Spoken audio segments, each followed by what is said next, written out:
Welcome to the Safety Doc Podcast with author, radio host, and nationally recognized safety expert, Dr. David Pareidolia. Join us each week as we discuss the best and most bizarre practices in safety preparation and crisis response.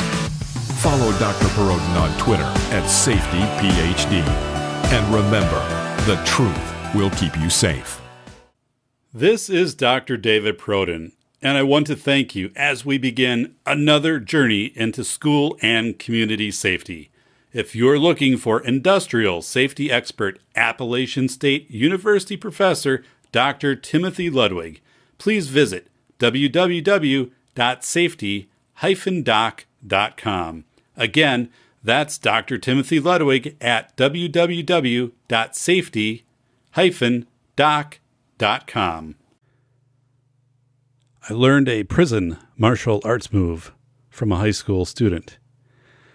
So instead of putting your hands together to pray, fingertips to fingertips, you kind of put them back to back.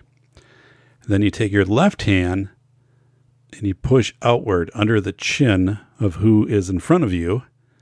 And when their chin goes back, then you take your right hand, deliver a punch to the throat. Hopefully I'll never have to do that, but apparently it's going to be good to know. So, yeah, I've got this technique now. But I could actually see how it could work. So the student demonstrated in super slow motion how he was apprised of this knowledge. I don't know. I wasn't going to ask. So I have some new Twitter followers. I'm actually getting quite a few new Twitter followers who are indie actors. So they're from independent films. And I was trying to figure out, why is this happening? And I've linked it back to, I've taken a role as a consulting producer for an indie movie, which will likely be filmed this summer. But I am listed on IMBD on the database as this consulting producer, and in publicity that's gone out with this, rather higher profile indie movie, because of the topic. So I think I'm getting these actors who are like, hey, would you cast me in these films? And I'm like, I have no ability to do that. That's not my role in any of this. But it is kind of funny that I have all these indie actors. So I don't follow any of them back. And they are all, very sincere, and have little clips they put of things that they've been in and stuff like that. So, but yes. Once you become the consulting producer, people want to get considered for these parts. So I had, worked on my laptop yesterday, and I hadn't fired my laptop up for quite a while because mainly I'm just using, obviously, my system down here in the studio, or else I'm using my phone. And now that I have the Samsung S9, you can do just about everything on the phone that you could do, on a laptop. So it's really not gotten a lot of use. And we have the family laptop, but my laptop, which was built very heavy duty. I mean, I had this specifically commercially built with solid state RAM and everything like that, and hard drive, and because I intended to take it a lot of places. This kind of flows into the point where that was going to be the laptop I was going to write my book on, or type my book on. So it'd be at the library and out in the woods or other places. And, I'll give an update on where that's at. But anyway, I hadn't turned the laptop even on for a couple months. So I fired it up and then had to go through 18 new Windows updates.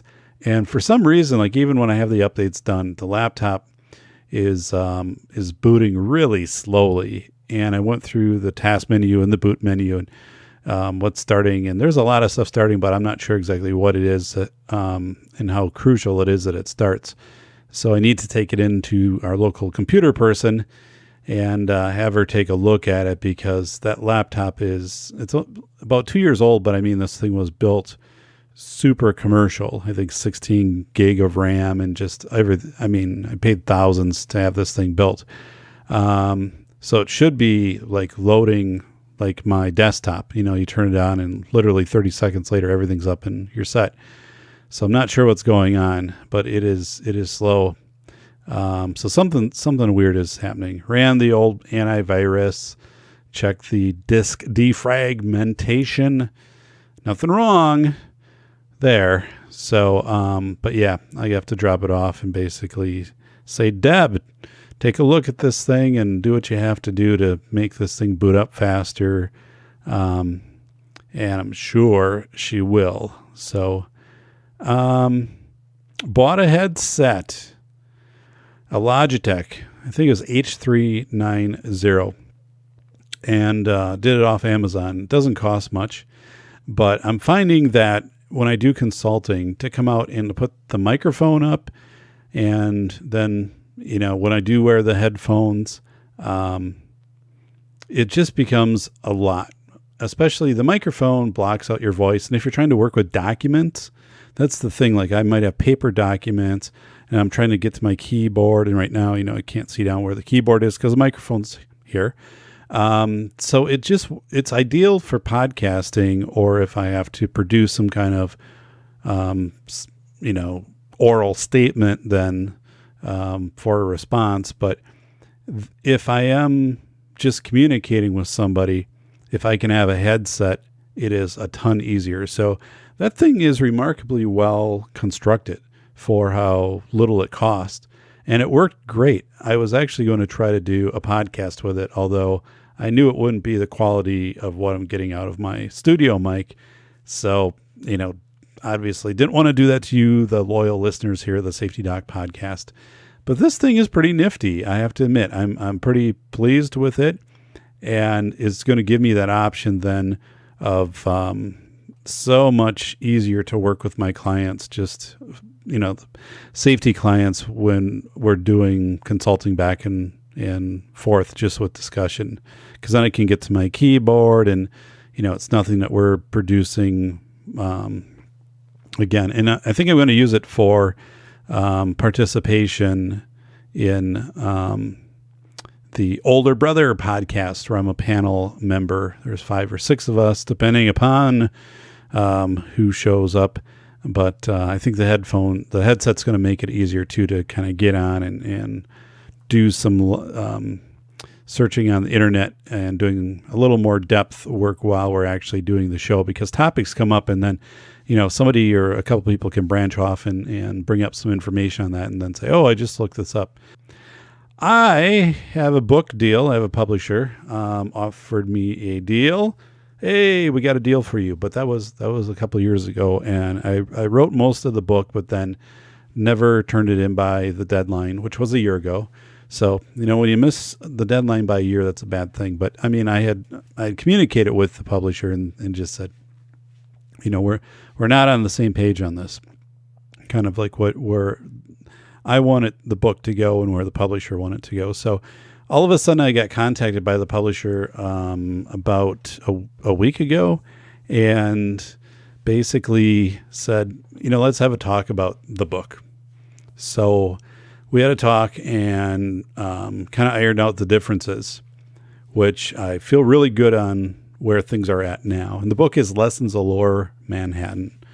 And I analyze the boat rescue from Battery Park, 500,000 people in 9 hours, and how remarkably efficient and improbable that was. And there's been books that have come out, American Dunkirk and some others on that rescue, but I come at it from a different theoretical approach, which I think is the most accurate approach, or most accurate empirical supported reasoning for why that happened, which really comes down to the transference dynamic, which means things that strongly influenced you culturally or from your family as you were growing up, that those things later in life predispose you to have certain reactions to certain things. And just to get into that a little bit, looking backwards from the average typical person who was rescued from Lower Manhattan on 9/11, which would have been somebody working in the banking industry in the early 40s. That was kind of the profile. And there was a study that was done by the city of New York following the 9/11 attacks.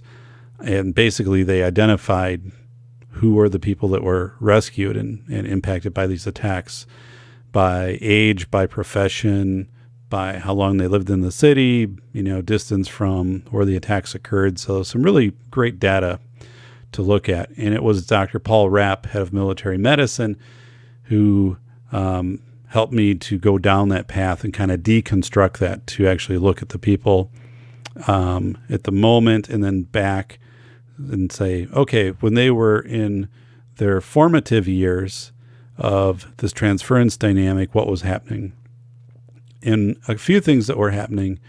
So I'm saying the fact that this rescue was so effective in that time, of 2001, was due to, in large part, to this transference dynamic, and which meant that those people were living, growing up during the Cold War. So they had the Reagan Star Wars that was being talked about. They had the movie The Day After in 1983. There was, the movie Red Dawn, just, a lot about nuclear war, Soviets invasion. But this whole thing, too, of, the government was there to protect us against a foreign or multiple foreign enemies. And today it's different because, terrorism, ISIS, spread out, more nebulous, not really associated to a country always. And if it is a country, it's a country that isn't going to, full-scale take on the U.S. like Syria or something like that. But back then, of course, it was the Soviet Union, maybe China to some extent, but mostly the Soviet Union. So you had this fear, but then you also were being told, this is why we need a nuclear program, a nuclear missile program. This is why we need Star Wars. So when 9/11 happened, most of those people were raised during that time of being inculcated to completely trusting the government to defend them during an attack.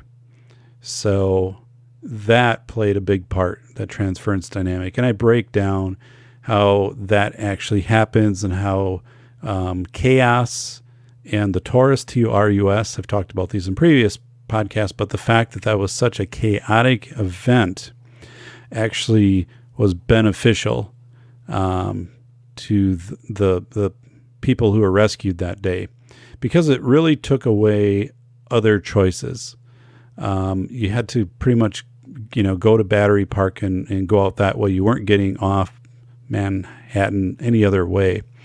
And the fact that this was so visual and real, obviously real as intangible, that you were seeing the smoke and everything, adds to that. So anyway, back to my decision to kind of ramp things up again and with getting the book published.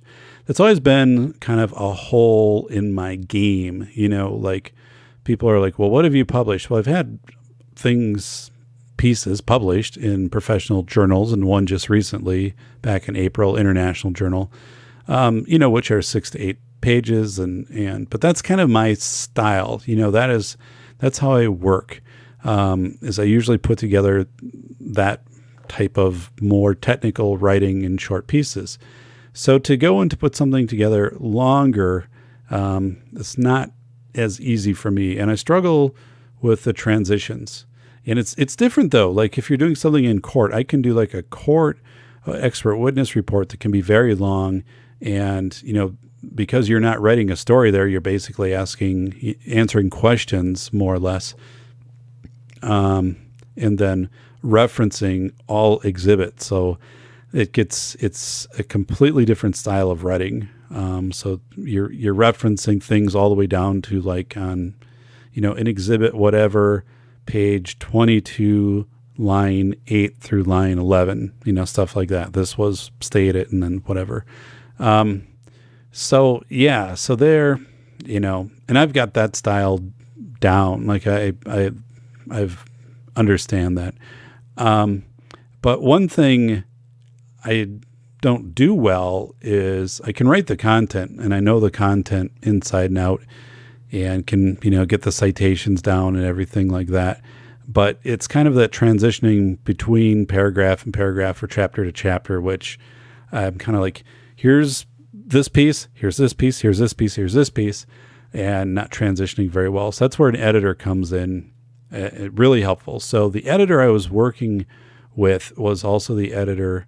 So I had my own editor. And then, of course, that was one thing with the publishing house. More or less, they were telling me, well, when you get everything done, give it to us, and then we'll give you feedback, and we'll send it out for review, and we'll put the cover, and, we'll take care of all of that. The problem with that is, like, I'm more formative. Like, I need people to look at it as I'm putting it together. And not necessarily, this isn't like a proofreading type thing, but it's like that they can smooth out those connections, those couplings as the book is being developed. I always laugh sometimes when I think of like these Mike Tyson in a book he wrote or something. Nothing against Mike Tyson, but like I know Mike Tyson probably didn't write a book. And some people, it's like they obviously outsourced. They dictated it. Maybe they talked to somebody and then that person wrote down their thoughts and things like that. So they did that. So not, it's not fraudulent or anything to that effect. But it's one of those things where I always get a kick out of that because I'm like, you didn't write that book. Somebody got your thoughts down and put that together for you. But, I don't know. I don't think there's anything wrong with that. But, with this, obviously, I had an editor. And unfortunately, my editor is got other projects going on, and I hadn't done anything with the book, for about a year. So I couldn't go back to the same editor, and I needed to find a new editor, which I believe I have. So I'm looking forward to that. And then, I need to get down and just keep writing. And what it was funny because I read through what I wrote and I'm like, this is really good. It's a shame I didn't finish it. So I need to go back in and get that done. Hard to write technical stuff at times and make it so it's understood by your target audience, and so it's not too technical. Working on that. And I do have, the fiction book, Past Infringement, which I want to come back to. So these are all things within the next couple months I want to carve some time out. Better time management. That's kind of the thing that the safety doc needs to get down here. Thank you for tuning in to the Safety Doc Podcast with the nation's leading safety expert, Dr. David Pareidolia. Author, radio show host, university instructor, researcher, expert witness, and consultant. Powerful testimonials. Dr. Pareidolia has a strong reputation as the go-to safety consultant, and he was still able to exceed our expectations. When we went looking for an expert in the field of crisis preparedness and prevention, David was the single person we pursued. Not easy stepping into the touchier subjects of life, but Dr. David pulls it off. Take a listen. Now, back to Dr. David Pareidolia and the Safety Doc Podcast.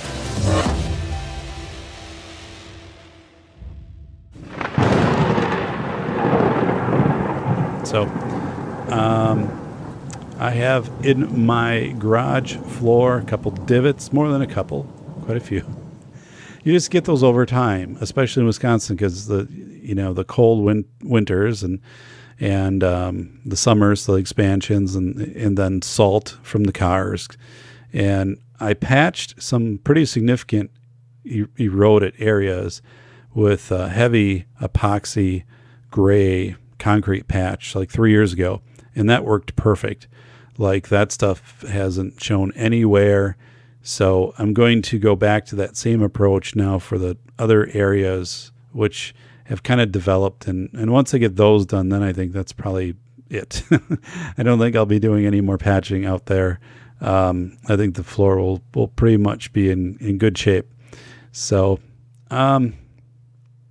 wanted to talk about the suicides of Kate Spade and Anthony Bourdain, because just with celebrity suicides, on the surface, they don't make sense, right? Because you would think people would have money, so that wouldn't be a want, that they would have access to the resources for mental health, that would be there. So really, what's going on? So I'm not here to dissect that, but it brought me forward to looking into some of the articles written about this phenomena of more or less an increase in suicides overall, across all populations, all age groups, and something that I'm wondering, like with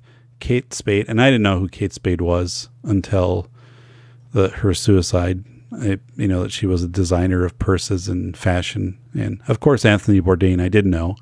I'd watched him on TV. But my question would be, do you accomplish your life goals and then reach some point in age, so Kate Spade being 55, Anthony Bourdain being 61, where you also realize, for the most part, you're probably at your best years, that you are going to, start to, I mean, obviously you're going to start slowing down, maybe have some health issues, but also like your drive to accomplish things. I mean, do you kind of just burn out on this? Do you say, like, I've reached the summit, I'm here, and I know the next steps are all down, and does that play into some kind of, do you just kind of lose the passion to drive yourself? And, does life become mundane? Or I don't know, but I think there's something to this, because Aaron Clarey wrote in Return of Kings a couple years ago, and you can find him at captaincapitalism.blogspot.com. But Aaron wrote a piece about Buzz Aldrin. I'm just going to take a short clip from that. And he wrote, "Did you know Buzz Aldrin was an alcoholic? And after retiring, he fell into a severe depression. And after his divorce, his days consisted of drinking alone in his apartment, fetching KFC and booze until he entered rehab." So Aaron goes on to talk about how from the outside, it looked like Buzz had everything. He had been to the moon. He was very intelligent. But once you start to break that down, it's, he had this major accomplishment in life, career accomplishment, that he wasn't going to return to that level of accomplishment, probably. And also the peers that you're with are gone. Like, and that pioneering of working up towards something is kind of gone. And who can you really talk to about, like, being on the moon outside of a handful of people who have actually been on the moon? So it becomes one of these things too, where, because, like for Buzz Aldrin, there was such a small peer group who could really relate to him. I think it became isolating. And Aaron, I believe, goes through that in the article. But I wonder with like a Kate Spade and Anthony Bourdain if that doesn't happen too. For people atypical to what we would think of a profile of suicide, which would be people, who are severely in debt, overt depression, things like that. Not that depression things weren't there for Kate Spade, Anthony Bourdain.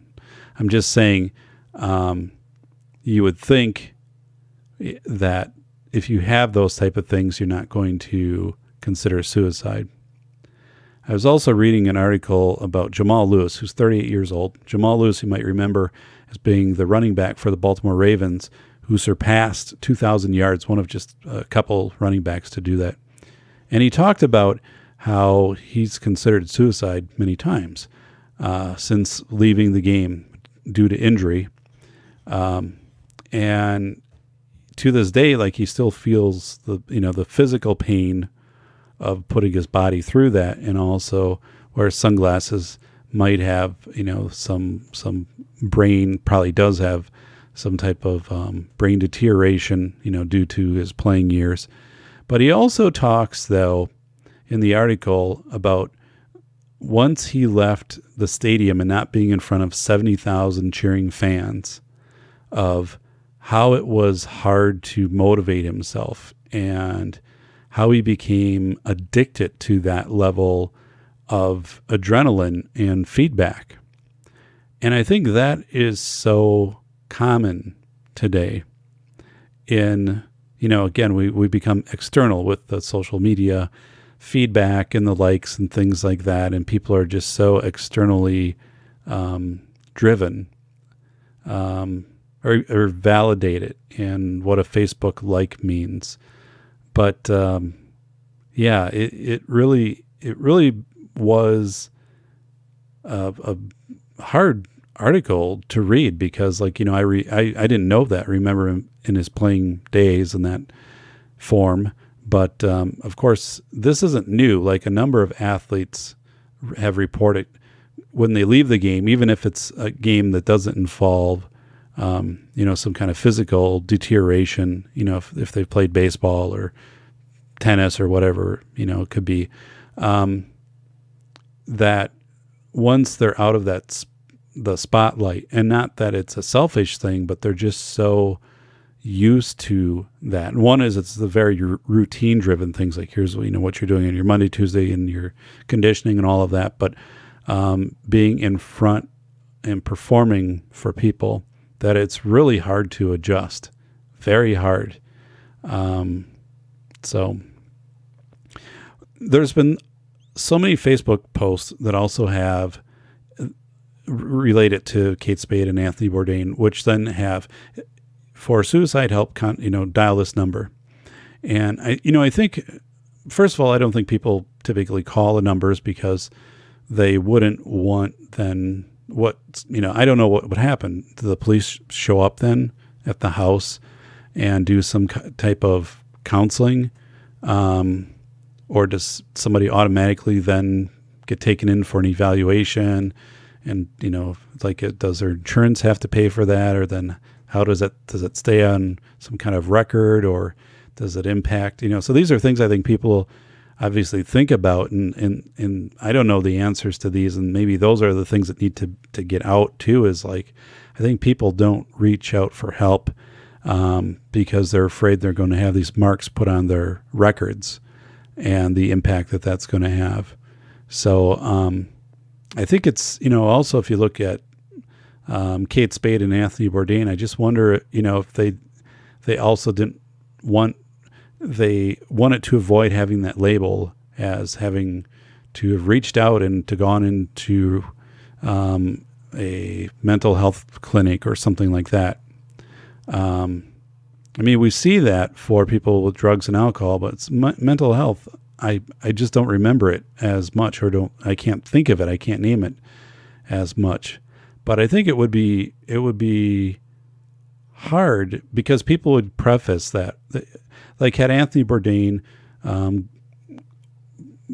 gone into a mental health clinic and people had known about it for, 30 or 60 days. I think from that point forward, that would always kind of be prefaced at some point, and is, talking about Anthony Bourdain, and he overcame, or he's battling, mental illness or suicidal ideation or whatever.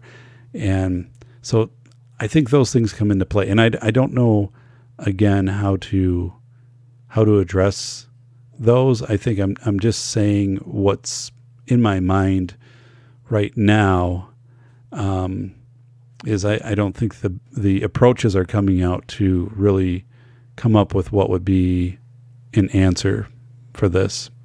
So, hey, guess what? Today we are talking about pareidolia, what it means and why it's dangerous. Okay, pareidolia.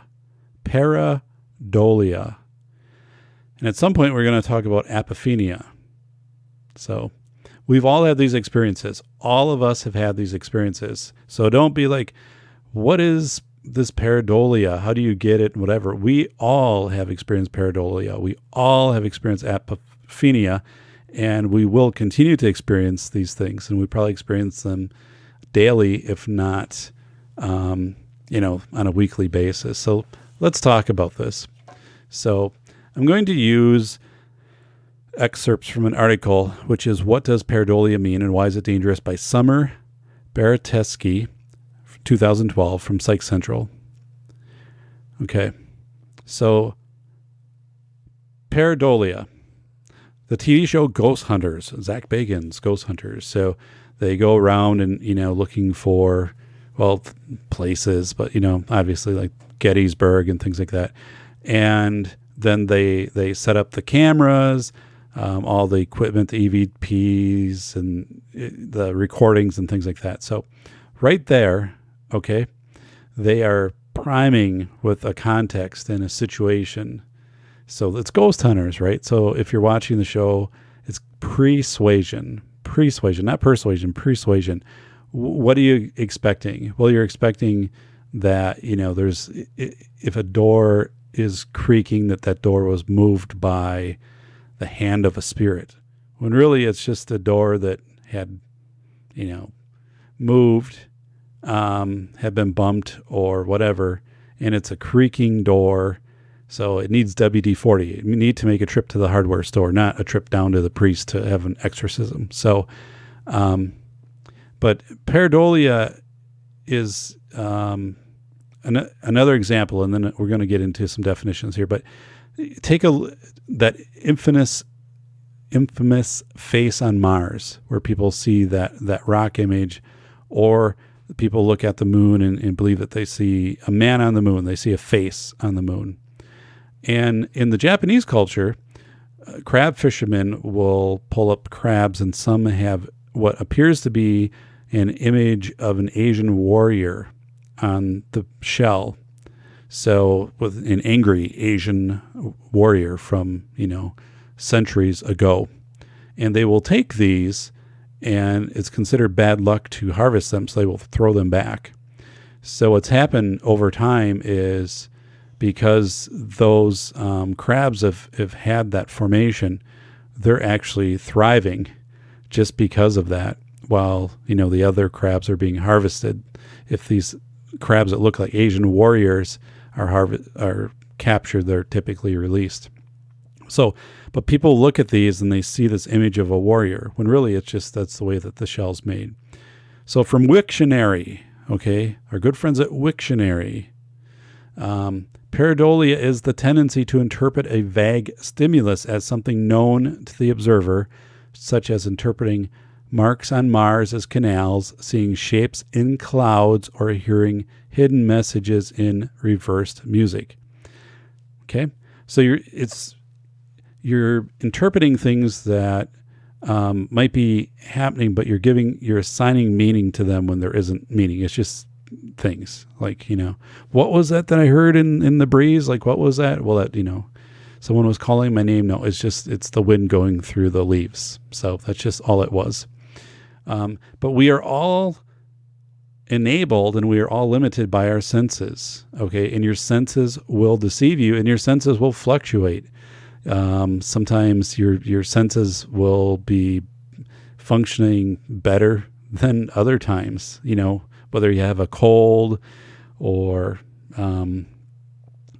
whether you're tired or whatever it might be, but your senses will deceive you.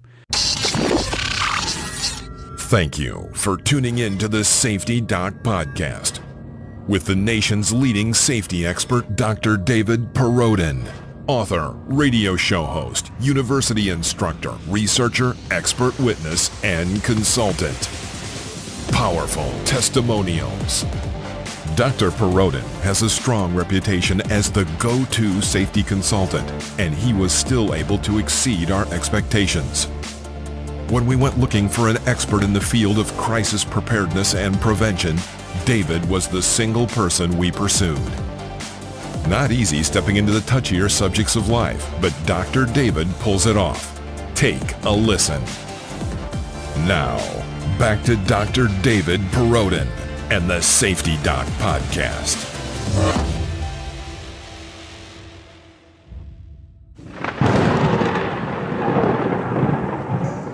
So, pareidolia involves the perception of images or sounds in random stimuli. Again, I remember doing this in college.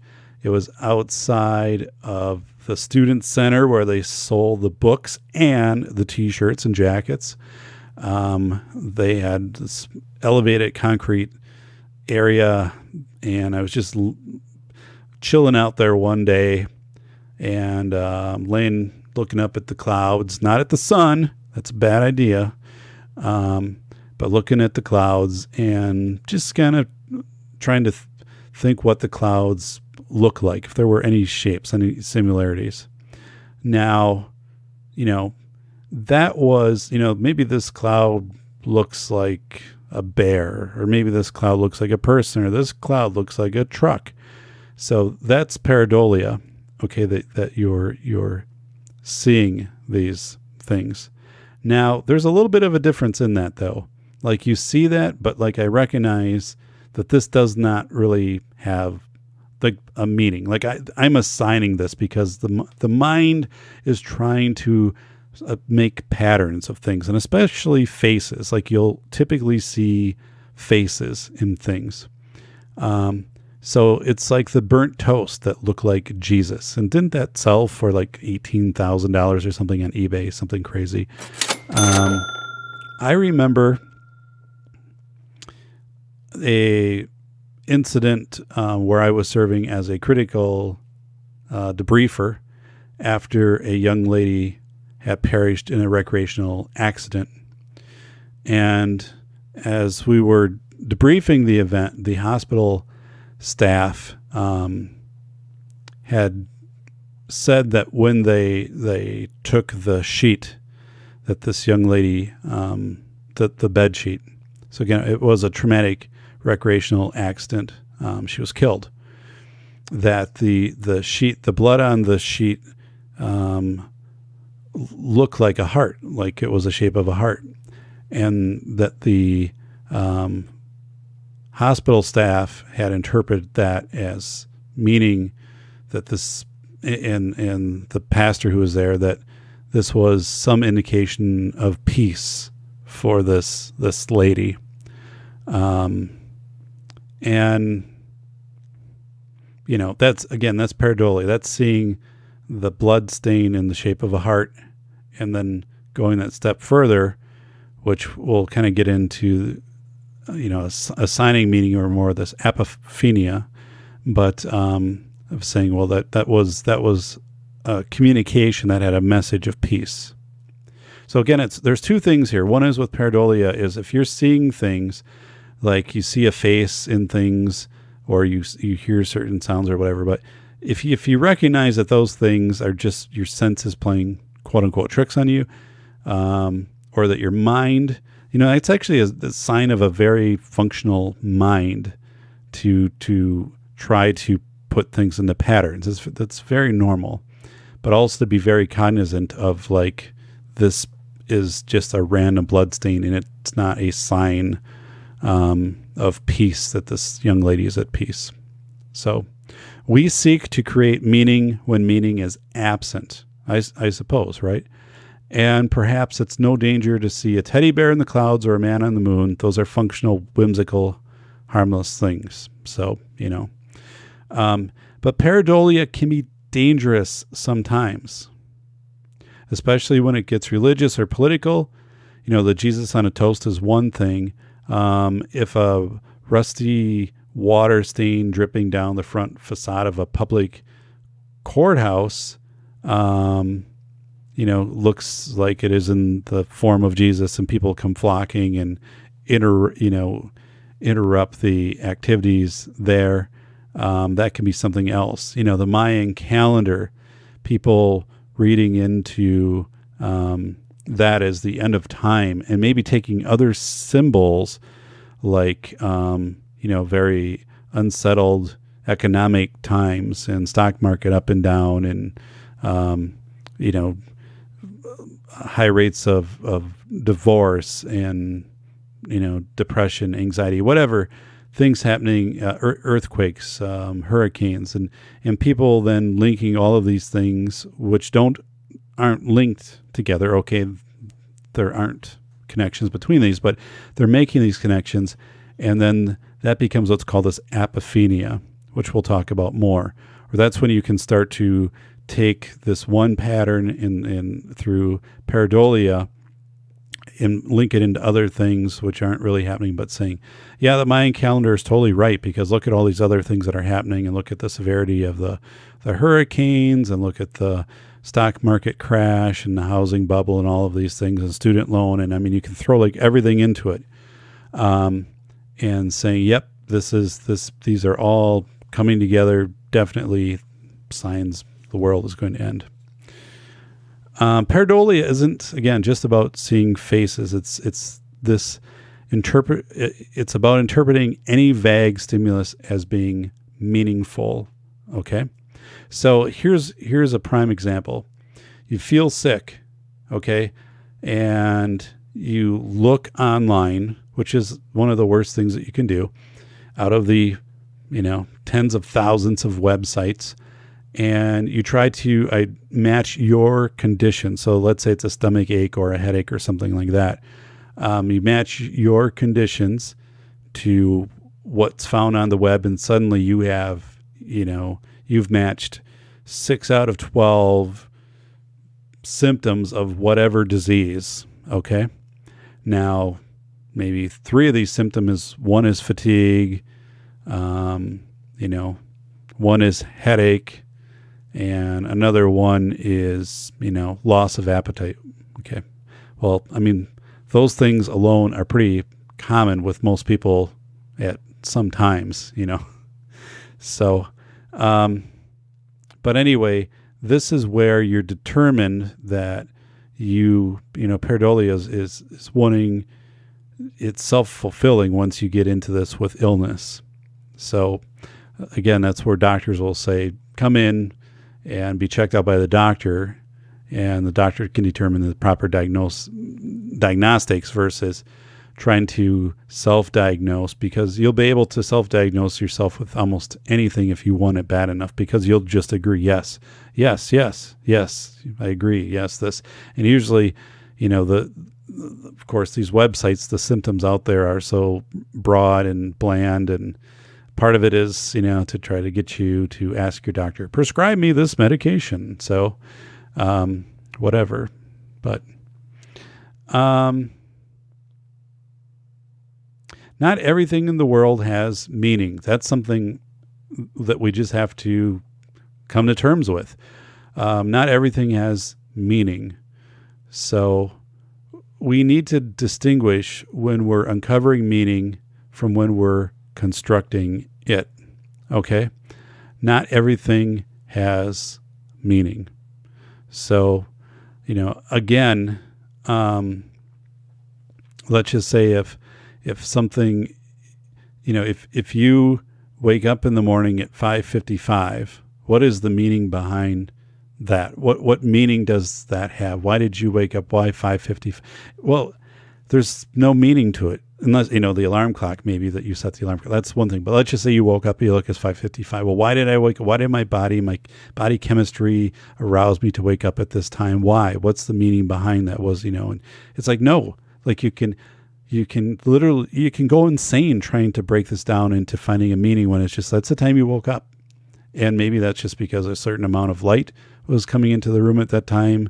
That's the time your body, cycled through with, whatever into your bloodstream to help you to wake up or what. And it was affected maybe by something you ate the previous night or some exercise you did that had that specific time versus being 5 minutes earlier, 5 minutes later, something like that. Or maybe it was a car driving by that had honked the horn or an engine starting up or something like that, or the newspaper person, coming by, and with us, it was whip the newspaper up and it hits the steel siding and you can hear thunk.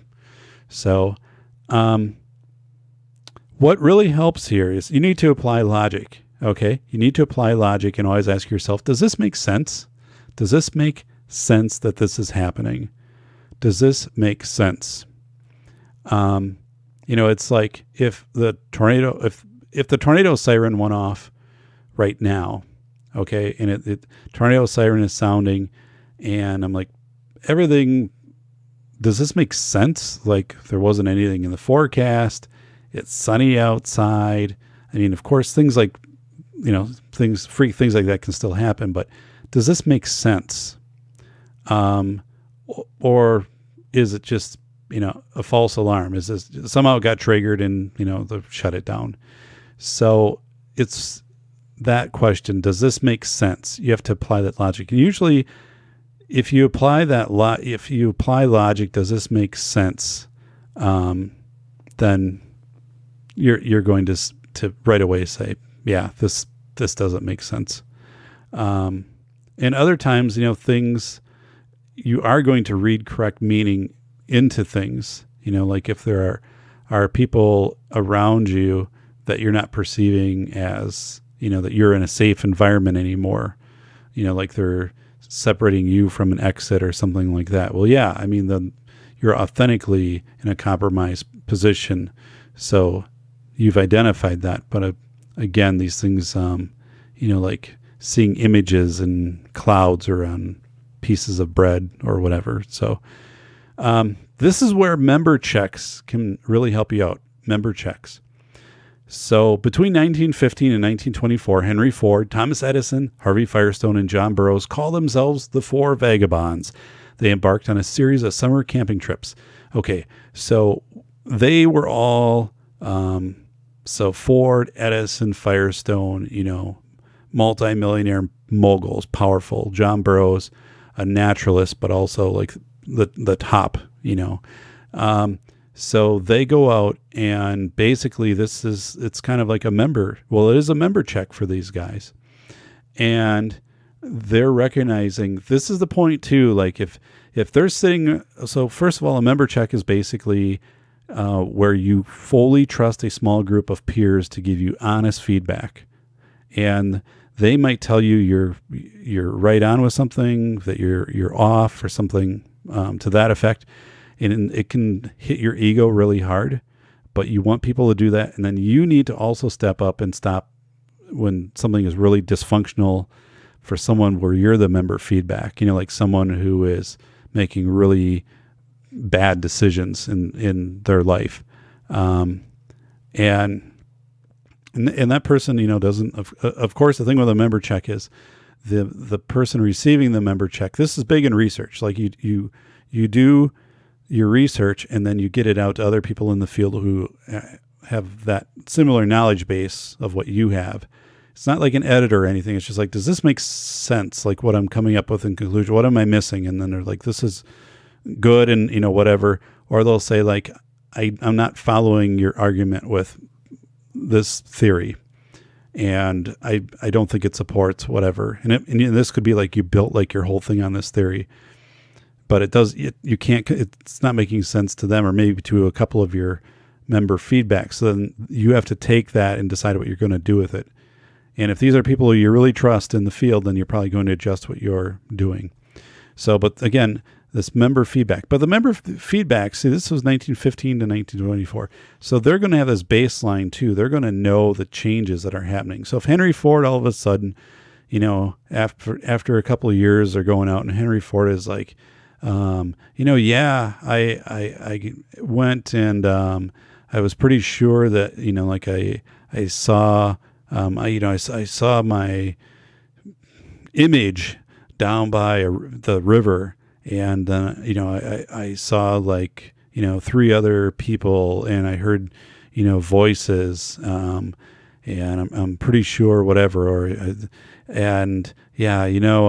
I have this hot dog I made here. Well, I think hot dogs were after that, but yeah, like my steak. My steak looks like Julius Caesar. Like, don't you guys think so? And they're like, dude, whoa, like what's going on here?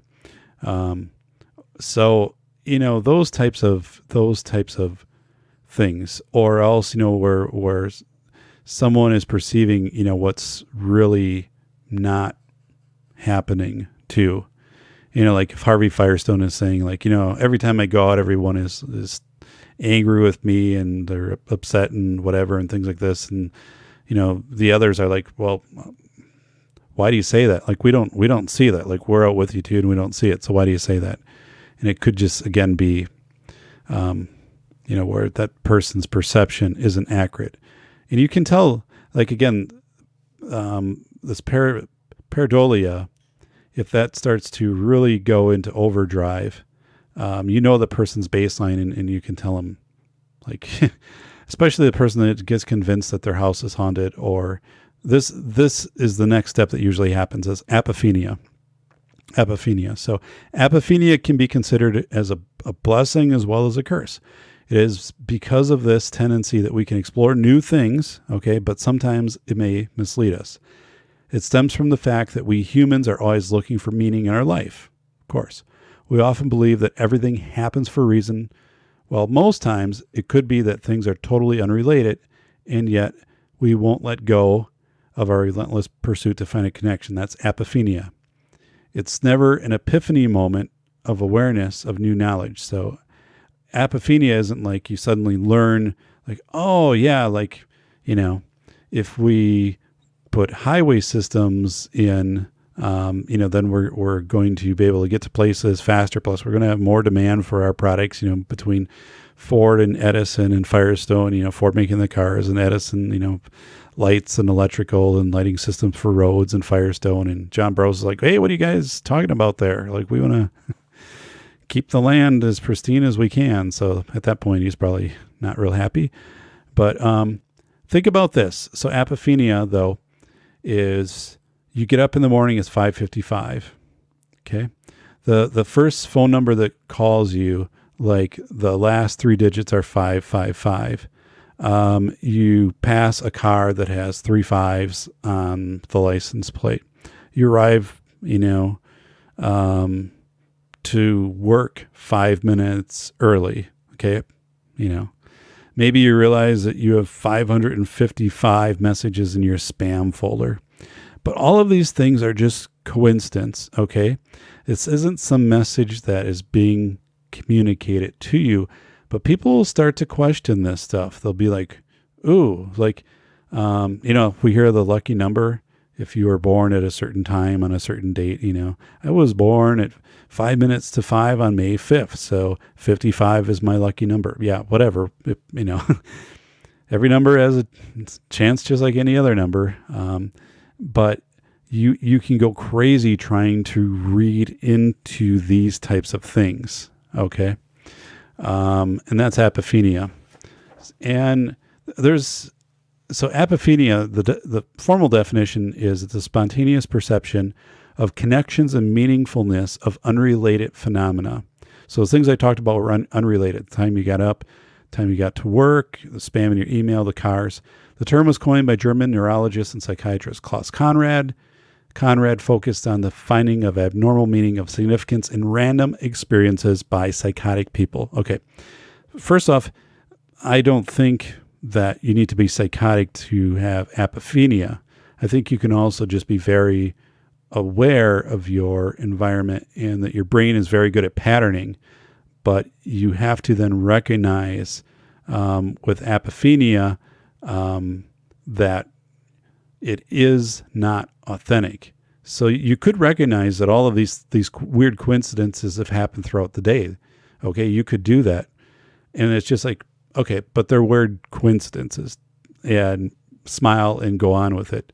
Not sit home and then, go out and buy lottery tickets with 15, 25, 45, 55, Powerball 55, whatever. So apophenia is well documented as a rationalization for gambling. Gamblers may imagine that they see patterns in the numbers that appear in lotteries, card games, or roulette wheels. So a variation of apophenia is actually known as gambler's fallacy. And so it's one of the big addictions of gambling isn't the thrill of winning. It's that the gambler believes that they have somehow figured out the pattern. They've cracked the code, or they're very close to cracking the code.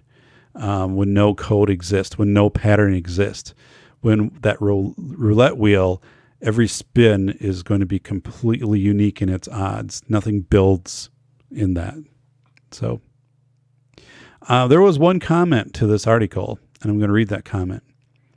Here we go. This was very, very good. I was just commenting to someone today about days when pareidolia seems high with me. While Rorschach attempted one diagnostic with the ink blots, I think pareidolia, because the willingness to frame meaning where it isn't existing with intent, comes from within, without being asked, what do you see? I think testing for pareidolia could greatly benefit some people. I liked your focus on panic attacks. While I don't have them, whatever. But anyway, this person was talking about the Rorschach test. So that's a little bit different than genuine pareidolia. Pareidolia is spontaneous. Like you hear your voice in the wind, okay, or you see this image in the clouds. Rorschach is the ink blots where you are given that and then you have to try to make some interpretation off of that. So that's being very guided. That's more of like a directed pareidolia. So yeah. So this person goes on to say, I was saying earlier today that, we people see faces and things where there really is no face. What else in our lives might we be reading into?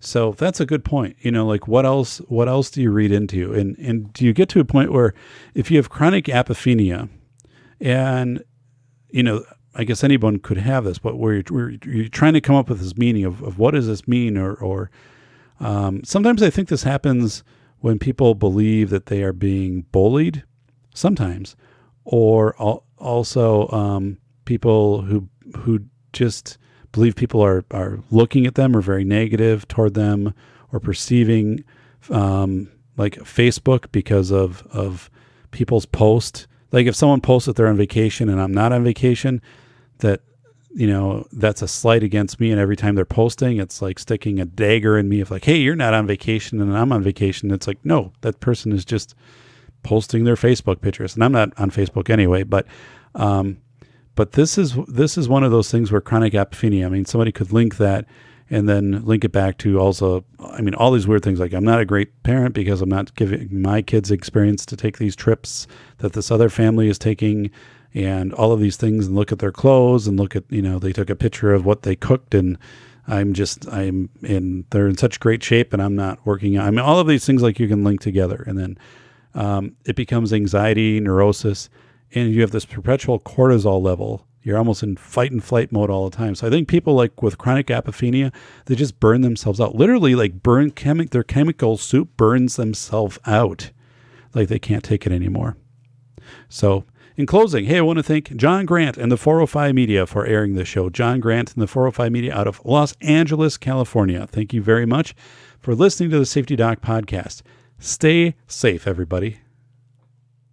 This has been the Safety Doc Podcast with author, radio show host, and leading safety expert, Dr. David Perodin. Remember to check back each week for the latest, best and most bizarre practices in safety preparation and crisis response. You can find Dr. Peroden on Twitter at SafetyPhD. And remember, the truth will keep you safe.